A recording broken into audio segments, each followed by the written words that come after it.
আমার হাতে যে দুইটা প্রোডাক্ট দেখতে পাচ্ছেন, এই দুইটা প্রোডাক্ট ছাড়া বিগত 4 বছর যাবত আমার জীবন চলেই না, এমন একটা অবস্থা। সারাদিন যেহেতু মেকআপ করে থাকি, আপনারা দেখেন এই মেকআপের পেছনে যে স্কিনে কি পরিমাণে কেয়ার করতে হয় সেই সম্পর্কে আপনাদের কোনো আইডিয়াই নেই, কারণ এটা হচ্ছে আমরা ক্যামেরার পেছনে করে থাকি।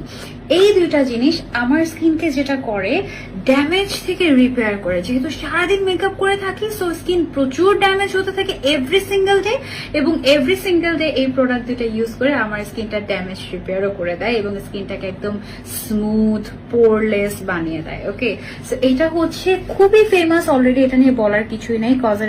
কজরেক্সের স্নেইল 96 মিউজিন এসেন্স যেটা আছে সেটা পাওয়ার এসেন্স, এবং এটা হচ্ছে কজরেক্সের অল ইন ওয়ান 92 অ্যাডভান্স একটা ময়শ্চারাইজার। ওকে, এটা হচ্ছে একটু স্লাইমি হয়। এটার যে স্নেইল এক্সট্রাক্টটা আছে সেটা যেটা করে আপনার স্কিনটাকে একদম স্মুথ বানিয়ে দিবে, ড্যামেজ রিপেয়ার করবে। ড্রাই স্কিনের জন্য বিশেষ করে এই কম্বোটা একদম একদম একদম বেস্ট, একদম বলতে পারেন যে থাকে না একদম ব্লেসিংস হিসেবে কাজ করে। অ্যান্ড এইটা আমি এই যে ময়শ্চারাইজারটা, এই ময়শ্চারাইজারটা আমার মনে হয় যে আমি কয় বক্স শেষ করেছি আমি নিজেও জানি না।